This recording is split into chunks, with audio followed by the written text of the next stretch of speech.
মুখ্যমন্ত্ৰীয়ে নিজে জনাইছে নমস্কাৰ স্বাগতম নিউজ 18 অসম নৰ্থ ইষ্টৰ ইয়া হৈছে পোনপটীয়া সম্প্ৰচাৰ ষ্টুডিঅ'ত মই প্ৰাঞ্জল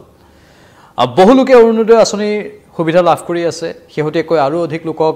এই আঁচনিৰ অধীনত অনা হ'ব বুলি চৰকাৰে ঘোষণা কৰিছে কাৰণ যিমান সংখ্যক মানুহ এই আঁচনিৰ অধীনত আহে কিমান সংখ্যকেই সুবিধা পাব আৰু হিমান সংখ্যকেই ৰাজ্য চৰকাৰৰ বাবে ভাল হিচাপে বিবেচিত হোৱাৰ সম্ভাৱনা থাকিব সেইবাবে যিমানখিনি প্ৰয়োজন সেই অনুসৰি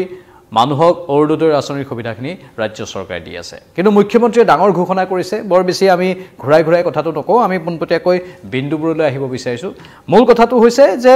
17 ছেপ্টেম্বৰত দেশৰ প্ৰধানমন্ত্ৰীৰ জন্মদিন আৰু সেই জন্মদিনৰ দিনাই অৰুণোদয় 3.0 মানে 3.0 আৰম্ভ হ'ব আৰু এই 3.0 মানে এইটো নতুন যেটো এই আঁচনিৰ এটা ৰূপ এই 3.0 বিশেষ কেতবোৰ সুবিধা দিয়াৰ কথা সদৰি কৰা হৈছে কি কৰা হ'ব সেইদিনাখন প্ৰথমে কাৰ্যসূচীটো জনাই থওঁ তাৰ পাছত মই গোটেইখিনি কম যে ডাঙৰ সুবিধা কি পাব অৰুণোদয় হিতাধিকাৰীসকলে 17 ছেপ্টেম্বৰত প্ৰধানমন্ত্ৰীৰ জন্মদিনৰ দিনাই 3.0 আৰম্ভ হ'ব আৰু সেইদিনা অৰুণোদয় হিতাধিকাৰীসকলে লাভ কৰিব মুখ্যমন্ত্ৰীৰ পত্ৰ আৰু কিতাপৰ টোপোলা নতুন পঞ্চায়ত প্ৰতিনিধি অথবা জিলা আয়ুক্তৰ প্ৰতিনিধিয়ে এই পত্ৰ আৰু কিতাপ প্ৰদান কৰিব হিতাধিকাৰীসকলক বা যিসকল এই অৰুণোদয় আঁচনিৰ সুবিধা লাভ কৰি আছে সেই সুবিধা লাভ কৰি থকা লোকসকলক এতিয়া কথাটো হ'ল যে মূল ডাঙৰ বিন্দুটো কি যিটো ডাঙৰ বিন্দুৰ কথা কোৱা হৈছে আজি মুখ্যমন্ত্ৰী সদৰি কৰিছে নিজেই যে ডাঙৰ খবৰটো হৈছে অৰুণোদয় আঁচনি লাভ কৰা পৰিয়ালে ৰন্ধন গেছ ক্ৰয় কৰিলে 250 টকা ৰেহাই পাব পুনৰ কৈছোঁ যাৰ অৰুণোদয় আঁচনি আছে বা সেই নিৰ্দিষ্ট আঁচনিৰ অধীনত যিসকল অন্তৰ্ভুক্ত হৈ আছে তেওঁলোকে ৰন্ধন গেছ ক্ৰয় কৰিলেই 250 টকা ৰেহাই পাবলৈ সক্ষম হ'ব যেটো যথেষ্ট আশাপ্ৰদ খবৰ আৰু সন্তোষজনক খবৰ হ'ব অৱশ্যে একাংশ এই বুলি কৈছে যে নিৰ্বাচন আহি আছে ৰাজ্য চৰকাৰে এনেধৰণৰ কথাবোৰ উল্লেখ কৰি ভোটাৰৰ মন আকৰ্ষণ কৰিবলৈ চেষ্টা কৰি আছে সেইটো অন্য এটা কথা চৰকাৰে যদি চিন্তা কৰিছে দলটোৱে যদি চিন্তা কৰিছে সেইটো তেওঁলোকৰ চিন্তা কিন্তু সুবিধা যে পাব সেই সুবিধাখিনিৰ কথা ডাঙৰ কথা হিচাপে বিবেচিত হৈছে 250 টকা একোটা গেছ চিলিণ্ডাৰত যেতিয়া ৰেহাই পাব স্বাভাৱিকতেই এটা পৰিয়ালৰ বাবে কিছু পৰিমাণে সকাহ হ'ব 250 টকা ৰেহাই দিয়াৰ কথা ঘোষণা কৰিছে মুখ্যমন্ত্ৰীগৰাকীয়ে ইয়াৰ পূৰ্বেও অৰুণোদয় আঁচনিৰ যিসকল হিতাধিকাৰী তেওঁলোকক মাহিলী এটা টকা দিয়া হয় আমি জানো আৰু সেই টকা যিসকলে পাই আছে বিশেষকৈ মহিলাসকলৰ বাবে যেহেতু সেই টকাটো দিয়া হয় আৰু মহিলাৰ নামতেই এই অৰুণোদয় আঁচনিটো থাকে আৰু প্ৰতিটো ঘৰৰ বিশেষকৈ আৰ্থিকভাৱে যিবোৰ পৰিয়াল বৰ এটা সবল নহয় যিবোৰ পৰিয়ালত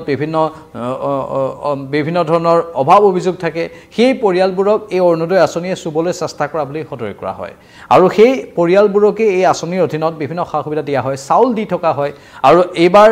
একেলগে কেইবা বস্তা চাউল বা কেইবা কিলো চাউল পাই গৈছিল তেনেধৰণৰ এটা খবৰো আহিছিল পৰৱৰ্তী সময়ত সেই চাউলৰ পৰিমাণ হয়তো কিছু পৰিমাণে কমি যাব পাৰে তেনেধৰণৰ আশংকা বিভিন্নজনে ব্যক্ত কৰিছিল কিন্তু ইতিমধ্যে একেলগে বহু কিলো চাউল বহু হিতাধিকাৰীয়ে পাই গৈছে বা এই আঁচনিৰ অধীনত থকা লোকসকলে পাই গৈছে অৱশ্যে চাউল মাহে মাহে তেওঁলোকক দি থকা হয় বুলি সদৰি কৰা হয় চাউল পায় বা আন কেতবোৰ সা সুবিধা পায় আনকি ল'ৰা ছোৱালীক বিদ্যালয় মহাবিদ্যালয়ত নামভৰ্তি কৰাৰ ক্ষেত্ৰতো কিছু পৰিমাণে ৰেহাই পায় অৰুণোদয় আঁচনি যাৰ আছে মুঠতে আঁচনিৰ সুবিধা বহুত আছে আৰু শেহতীয়াকৈ যি 250 টকা ৰেহাই দিয়া হৈছে সেই 250 টকা ৰেহাই দিয়াটো গেছ চিলিণ্ডাৰৰ ক্ষেত্ৰত এটা হকা বুলি ক'ব পাৰি কাৰণ আজিকালি মূল্যবৃদ্ধিৰ দিন মূল্যবৃদ্ধিয়ে সৰ্বসাধাৰণক কুঙা কৰি পেলাইছে এটা মূল্যবৃদ্ধি বুলি ক'লে প্ৰতিটো সামগ্ৰীতে জুই চাই দাম আপুনি বজাৰত কিবা এটা কিনিবলৈ গ'ল আপোনাৰ অৱস্থা দুৰ্বিষহ হৈ পৰে সামগ্ৰী কিনোতে যিসকলৰ মাহত এটা নিৰ্দিষ্ট পৰিমাণৰ দৰমহা সেই নিৰ্দিষ্ট পৰিমাণৰ দৰমহা দি এতিয়া পৰিয়াল পোহপাল দিয়াটো এক প্ৰকাৰ অসাধ্য যেন হৈ পৰিছে এতিয়াতো যি কৰৰ পৰিমাণ ইনকাম টেক্সৰ যিখন স্লেব সেই স্লেবটো 12 লাখ টকা প্ৰায় 12 লাখ টকালৈকে কৰি দিছে কেন্দ্ৰীয় চৰকাৰে নতুন যেটো ট্যাক্স ৰিজিম তাত 12 লাখ টকালৈকে কৰি দিছে মানে আমি চাবলৈ গ'লে প্ৰত্যেক মাহে যদি কোনোবাই 1 লাখ টকাকৈও আয় কৰে ইনকাম কৰে সেই টকাখিনি দিও ভালদৰে চলিবলৈ মহানগৰৰ দৰে ঠাইত বহুত জটিল অৱস্থা হৈ যায়গৈ আৰু সাধাৰণতে সেই নিৰ্দিষ্ট পৰিমাণৰ লোকসকলে অৱশ্যে হিতাধিকাৰী নহয় বা অৰুণোদয় সুবিধাবোৰ লাভ নকৰে 1 লাখ টকা বা 50,000 টকা কাৰণ যাৰ আয়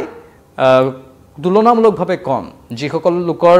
আয় মানে দৰিদ্ৰ সীমাৰেখাৰ তলৰ সেই লোকসকলেহে এই সুবিধাবোৰ পায় কিন্তু এতিয়া দাবী এনে ধৰণে উত্থাপন হৈছে যে এই আঁচনিৰ সুবিধা আন লোককো দিব লাগে কাৰণ এটা নিৰ্দিষ্ট পৰিমাণলৈকে পৰিয়াল চলাওঁতে বহু লোকৰ অসুবিধা হয় তেওঁলোকে আন কোনো ক্ষেত্ৰত ডিসকাউন্ট নাপায়গৈ মধ্যবিত্ত শ্ৰেণীৰ বহু লোকে কোনো ক্ষেত্ৰতে ডিসকাউন্ট নাপায়গৈ অৰুণোদয় আঁচনি এতিয়া ডিসকাউন্টৰ কথা কোৱা হৈছে চৰকাৰী চিকিৎসালয়ত তেওঁলোকৰ চিকিৎসাৰ সুবিধা দিয়া হয় বিনামূলীয়া সেই আঁচনি সুবিধাবোৰ আন লোকেও যাতে পায় কেৱল মাত্ৰ দৰিদ্ৰ সীমাৰেখাৰ তলৰ নহয় এতিয়া মধ্যবিত্ত লোকসকলৰ পৰিয়াল চলাওঁতেও বহু অসুবিধাৰ সৃষ্টি হয় মাহিলী এটা নিৰ্দিষ্ট পৰিমাণৰ দৰমহা পোৱা লোকে বহু সমস্যাৰ মাজত পৰিয়াল চলাবলগীয়া হয় এতিয়া সৰ্বসাধাৰণৰ দাবী এটাই যে এই আঁচনিৰ সুবিধা কেৱল এটা পৰ্যায়ত সীমাবদ্ধ নাৰাখি তাক মধ্যবিত্তৰ এটা পৰ্যায়লৈকে যাতে লৈ যোৱা হয় যাতে মানুহে এতিয়া ৰেহাই মূল্যত ৰন্ধন গেছ যেহেতু অৰুণোদয় আঁচনিৰ হিতাধিকাৰী পাব ঠিক একই সুবিধা আন মধ্যবিত্ত শ্ৰেণীৰ মিডল ক্লাছৰ লোকসকলেও যাতে সেই তেনেধৰণৰ সুবিধাবোৰ পায় তাৰ বাবে বিভিন্নজনে আশা প্ৰকাশ কৰিছে অৱশ্যে সেইটো ক্ৰাইটেৰিয়াত নপৰে ৰাজ্য চৰকাৰে সেই ক্ৰাইটেৰিয়া ৰখা নাই মাত্ৰ দৰিদ্ৰ সীমাৰেখাৰ তলৰ লোকসকলৰ বাবেহে এই সুবিধাখিনি উল্লেখ কৰা হৈছে অৰুণোদয় আঁচনি দিয়া হয় এই অৰুণোদয় আঁচনিৰ জৰিয়তে মহিলাসকলক সবলীকৰণ কৰিবলৈ চেষ্টা কৰা হয় বুলি কোৱা হৈছে আৰু তেওঁলোকক সেয়ে মাহে 1250-1400 তেনেধৰণৰ এটা বৰঙণি আগবঢ়াই থকা হয় এইটো ৰাজ্য চৰকাৰৰ পৰা তেওঁলোকলৈ দিয়া হয় চাউল দিয়া হয় তেওঁলোকৰ সেই ল'ৰা ছোৱালীৰ পঢ়াৰ বাবে ভৱিষ্যতৰ বাবে যাতে কোনো অসুবিধা নহয় তাৰ বাবে নামভৰ্তি বিনামূলীয়াকৈ কৰাৰ ব্যৱস্থা কৰি দিয়া হয় বা ৰেহাই মূল্যত নামভৰ্তিৰ ব্যৱস্থা কৰি দিয়া হয় সেইখিনি সুবিধা দিয়া হৈছে কিন্তু এতিয়া জনসাধাৰণৰ একাংশ ইমান হতাগ্ৰস্ত হৈ পৰিছে যে এনেধৰণৰ সুবিধাবোৰ আন লোকেও পোৱাটো এতিয়া বিচাৰিছে কিন্তু সেইটো এখন চৰকাৰৰ বাবে সম্ভৱো নহয়গৈ মাত্ৰ এয়া জনসাধাৰণৰ কথা আমি আপোনালোকৰ সন্মুখত উপস্থাপন কৰিলোঁ কিন্তু এই মুহূৰ্তৰ যিটো ডাঙৰ খবৰ মুখ্যমন্ত্ৰী আজি সদৰি কৰিছে যে অৰুণোদয় আঁচনি লাভ কৰা পৰিয়ালে ৰন্ধন গেছ ক্ৰয় কৰিলে 250 টকা ৰেহাই পাব এইটোৱে আছিল এই মুহূৰ্তৰ খবৰ আৰু পৰৱৰ্তী সময়ত অধিক তথ্য আপোনালোকৰ বাবে সম্প্ৰচাৰ কৰিবলৈ